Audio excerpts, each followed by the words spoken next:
Over tooth decay, Procter & Gamble announces Crest toothpaste with Fluoridane, its exclusive fluoride compound, world's greatest weapon against decay. Look, Mom, no cavities. Former employees of Occidental Chemical Corporation have filed a lawsuit against the company. They say they have life-threatening diseases like leukemia, emphysema, and toxic brain syndrome. For years, doctors struggled to diagnose them, but finally they found a common link. It was fluoride.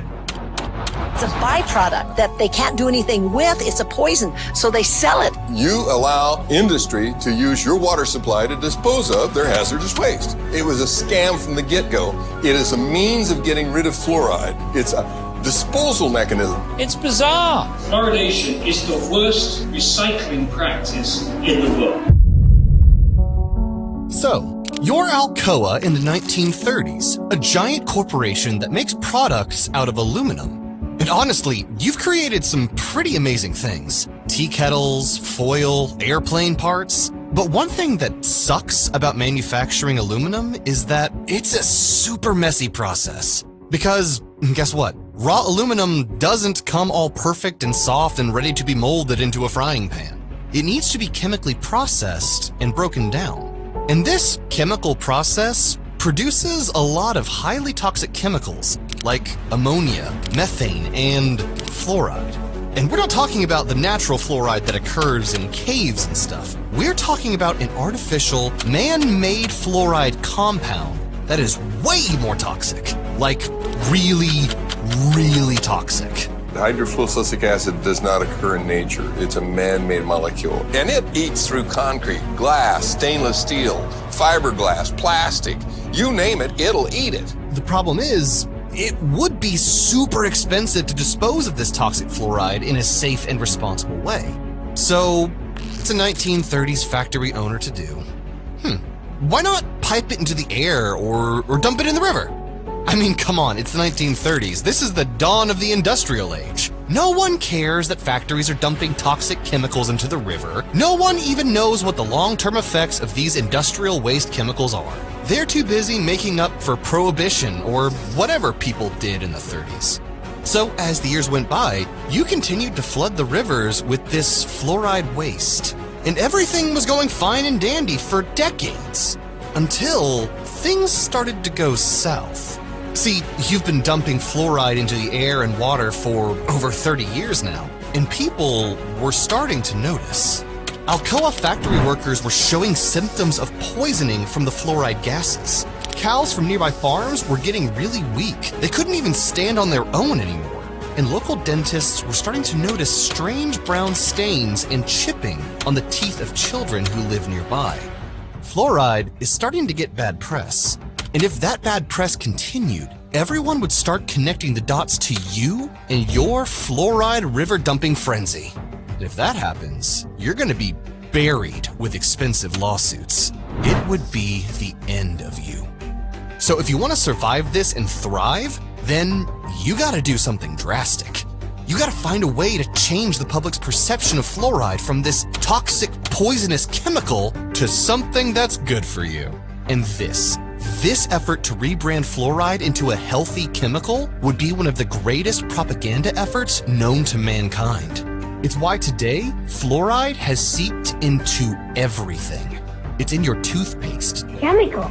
You're gonna put some chemical in my mouth? Tap water, table salt, bottled water. Yes, Crest can really reduce cavities because only Crest has Fluoridane, an exclusive stannous fluoride formula that protects your whole family. Chemical leak this afternoon in Rock Island. The chemical was so strong that it was burning through the concrete there. It was just before 1 o'clock Thursday afternoon when hazmat crews were called to the Rock Island water treatment plant for a chemical spill coming from this tanker truck. The chemical hydrofluorosilicic acid is used to add fluoride to the plant's water. After several hours, crews were able to clean up the leak, allowing operations to return to normal. The treatment of the water and the amount of water being used by the public, there's no effect on that at all. So why are we putting that in the water? The United States, Canada, Australia, Ireland, and New Zealand generously provide you with the fluoride in your tap water free of charge. Why? Because it's good for you, they say. It's good for teeth. It prevents cavities. to say things like tobacco is harmless, fluoride is harmless. Agent Orange is harmless, they say. DDT was harmless. Asbestos, right? Yeah, GMOs now, they say, are harmless. There's a long history of science selling out to corporate interests while the people are systematically poisoned. And to this day, people still believe fluoride is safe in the drinking water, and the majority of dentists still believe it's safe to put in toothpaste and to put in different types of compounds. When in reality, too much fluoride has been connected to brain damage, skeletal fluorosis, bone cancer, and lower IQ in children. What we did was we exposed them, let them drink the fluoride in the water for 6 to 20 weeks. The pattern that we saw, it typically is what we see with other neurotoxic agents that are well known to cause a hypoactivity or a memory problem or an IQ problem. When I first presented the results of these studies, one of the individuals sitting and listening to the results, he says, "Do you have any idea what you're saying?" And he says, "You're telling us that we're reducing the IQ of children." And yet, the government won't let you escape it even if you wanted to. It's acidic. It'll kill you. And it all started because Alcoa didn't want to get sued. Welcome to Evil Food Supply, where we expose all the evils of our modern diet. Subscribe for more, and this is the evil history of fluoride. If it's such a simple issue, how is it that it's still going on after half a century? Fluoride is safe and effective, and it's one of the most inexpensive ways to really cut down on dental decay. Fluoridation of community water is extremely safe and extremely effective in preventing tooth decay. Science is on the side of fluoride being safe and effective. There is no controversy about this in the scientific community.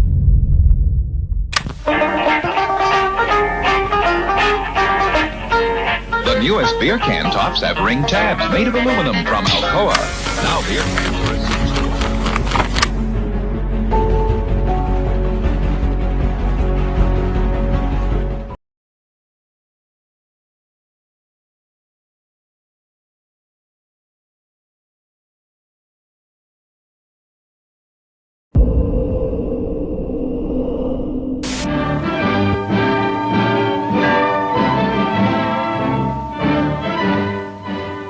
America prepares. All America alters its pattern of life and work to meet the demand for protection. Industry is a double step to supply the sinews of safety, the armaments of war that an embattled world must have if democracy is to survive. In the early 1940s, the U.S. launched a little something called the Manhattan Project.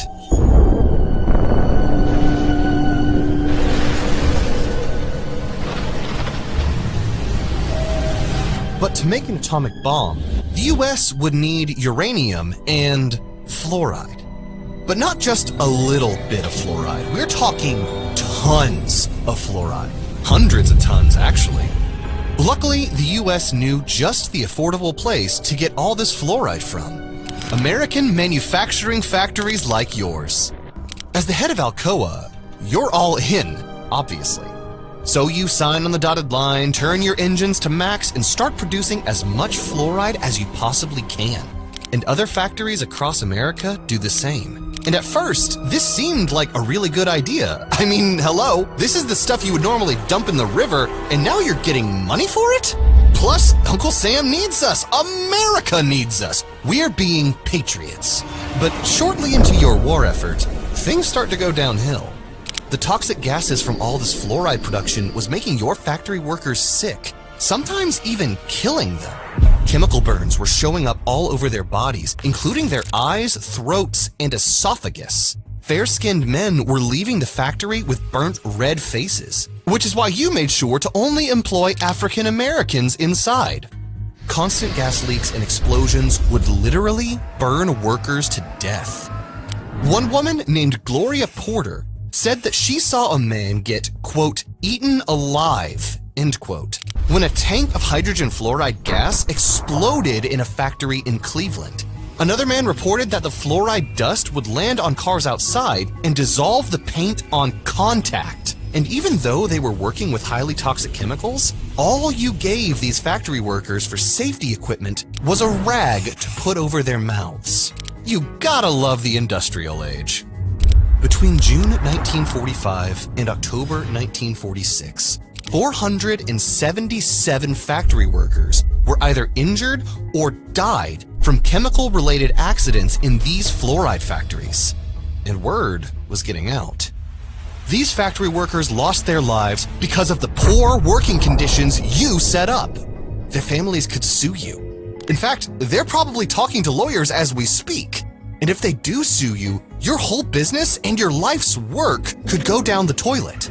But luckily, there's one convenient benefit to fluoride that you can use to turn all this fluoride panic around.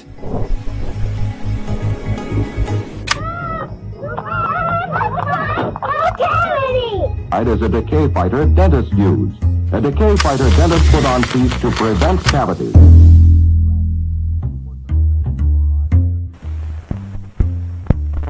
There's no such thing. Preventive medicine for teeth? For fewer cavities? Can't be done. It has. Now Gleam's done it. New Gleam's put preventive medicine in a toothpaste for fewer cavities. What preventive medicine? It's stannous fluoride plus stannous pyrophosphate. Gleam tastes great. No toothpaste fights cavities better. Preventive medicine for fewer cavities in New Gleam. I said it could be done. Back in 1901, a scientist named Frederick Mackay started noticing a strange brown staining on his patient's teeth. This brown staining came out of nowhere and was only happening in his town. No other towns in the area had it, and this was pretty weird. So Frederick did some investigating and discovered that the tap water in his Colorado town had absurdly high levels of fluoride in it. I wonder how that happened. His patients were walking in with these ugly brown stains, but they also had no cavities and rock-hard teeth. And this wasn't a typical thing at the time. In the early 1900s, tooth decay was a really big problem. Teenagers were getting fitted for dentures. Soldiers were failing their health exams. There was even a lucrative black market for false teeth. But this fluoride thing was great for making your teeth stronger. It prevented cavities. Now that is something that we can work with. Now all you have to do is propagate this message to the masses. You know, honey, I think it just could be the Crest. Of the 5 leading toothpastes, only one has fluoride. Only Crest, the cavity fighter.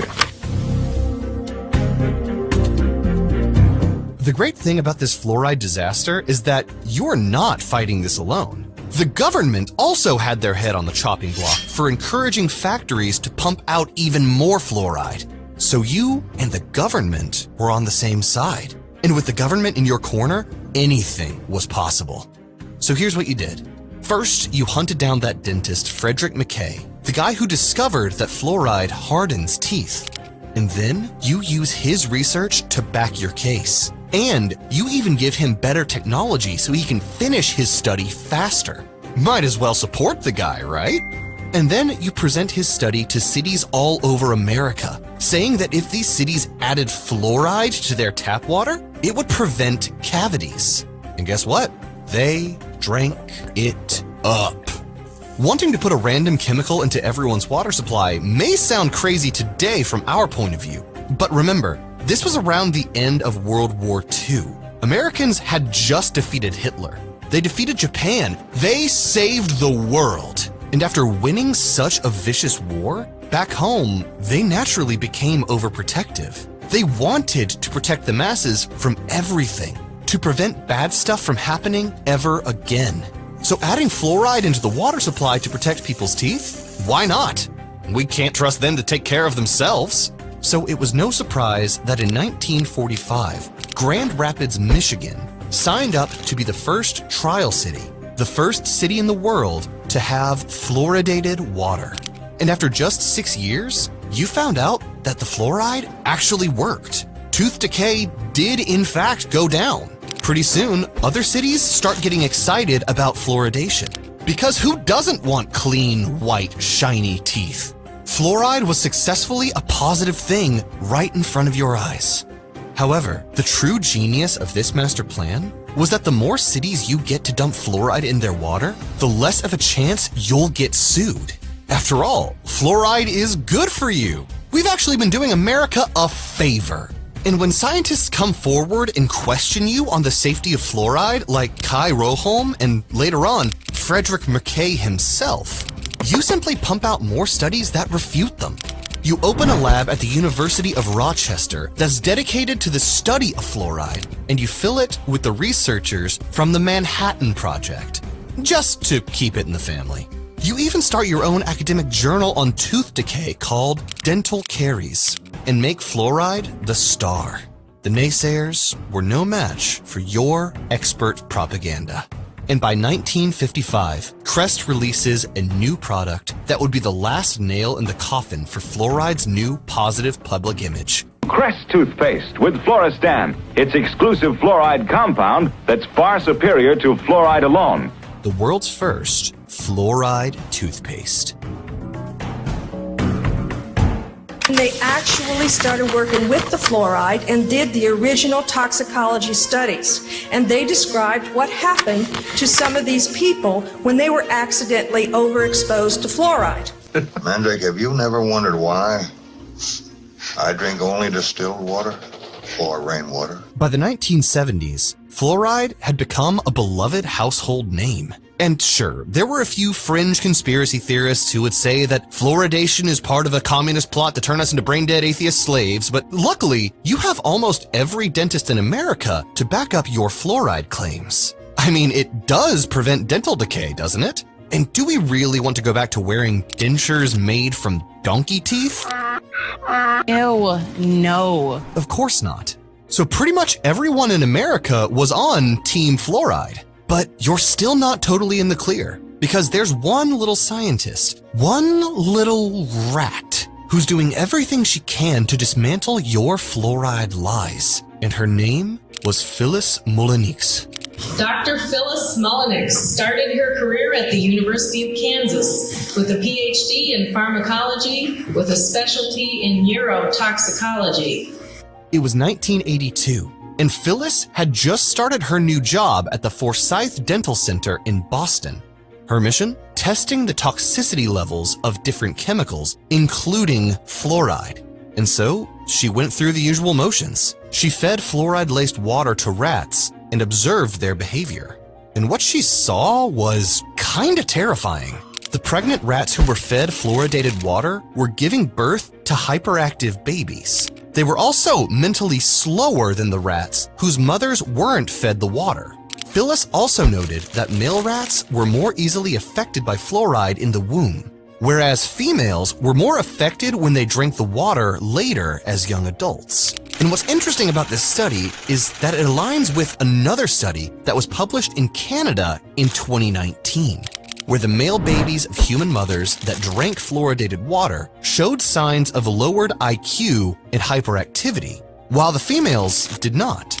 There was no question that behavior was vulnerable to fluoride. Whether you got a very short exposure, and this in animals, if they're young, if it's prenatal, or if it's early postnatal, all you needed was 2 or 3 days exposure to this, and it caused a permanent change in behavior when the animals grew up.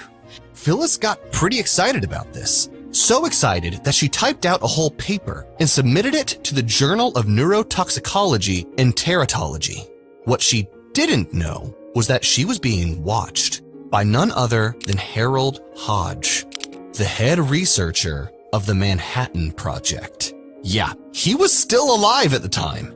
And Hodge was really not happy about this nonsense on the toxicity of fluoride. Sure, he was super old now, but he still didn't want anything to ruin the sparkling clean image of fluoride that he worked tirelessly to build. Plus, if people find out that fluoride really was toxic, then he would definitely get sued or go to jail.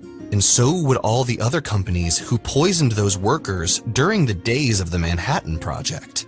To top all this off, the dental center also didn't want this paper published because they're being funded by pro-fluoride organizations, and that would be a huge conflict of interest. So yeah, this meddling lady needs to go. So what do? You corner the rat and threaten to fire her if she publishes the paper. And what did Phyllis do in response? She published it anyway. After Phyllis turned in her lab coat, she found out the truth on who this Hodge guy really was and why he was always hovering over her experiments at the dental center. It can reduce decay, and 5,000 kids like these help prove it. No toothpaste fights cavities better than New Gleam. And Gleam tastes good. What do you know about fluoride in the water? It's in the water to prevent tooth decay. It's a good thing, Rat. That's what they want you to believe. Dude, the fact that you can't drink water out of a river anywhere. Stop right there. You know what? Fluoride protects your teeth and is perfectly healthy for you. Well, if Jam says that, then he is a lying idiot. And if you believe it, then so are you. Fast forward to today, and fluoride is still a really big household name. And anyone who questions it is instantly labeled as a conspiracy theorist of Alex Jones standards. And anyone who brings up fluoride to Congress gets questioned. You cited several studies, which were very interesting. Are these basically independent studies with no peer review, or has there been sufficient peer review to give these studies more credibility or not? But the reality is, fluoride is a double-edged sword. On one side, it is a miracle for your teeth. But on the other hand, too much of it can cause a whole bunch of disorders and diseases. And the scientific community has been fighting over this for decades. Phyllis's study was criticized for using too much fluoride in her water at 5 parts per million, whereas the US government's recommendation at the time was 1 parts per million. But think about this. Just because you mix fluoride into the water supply at 1 parts per million doesn't mean that's what people are actually consuming. What about all the food products that are made with fluoridated water? Raisins contain fluoride at 2.34 parts per million, wine at 2.02 parts per million, and black tea at 3.73. Is that when I drank a Coke, when I drank Snapple tea, when I drank grape juice, that I was really adding to my body burden of fluoride with all these others. The American people, and especially our children, are getting way too much fluoride. 2/3 of children living in fluoridated communities have dental fluorosis in at least one tooth. Dental fluorosis is the visible manifestation of toxic overexposure to fluoride during their developmental years. And let's not forget the undisclosed dumping of fluoride by factories into the water and air. So that 1 parts per million turns to 2 parts, 3 parts, 4 parts pretty fast, with fluoridated water at 4 ppm being found to cause bone fractures and skeletal fluorosis in children. It all depends on how much fluoride you actually consume, not how much the government dumps in the water supply, which is next to impossible for the average person to calculate. And I'm sure you're wondering, why aren't we all passing out from fluoride poisoning every time we brush our teeth or drink a glass of water? Well, it's because we're consuming fluoride in super small doses, like a poison drip. And every time we drink it, our system filters some of it out, but not all of it. One study showed that only 50% of fluoride gets filtered out of the body. So where does the rest go? It gets absorbed into your bones. And according to Phyllis, it also absorbs into your brain, 1 drop at a time. Crest fights cavities, so I'm gonna fight Crest. Now, Crest's got fluoride in it. And fluoride is far from the only questionable thing in our modern diet. Next up on Evil Food Supply, we're going to expose today's artificial meat industry and how they've hijacked your compassion for animals to sell you fake meat made out of cheap, profitable, synthetic chemicals. Click the card on the screen to watch now, or subscribe if it's not out yet.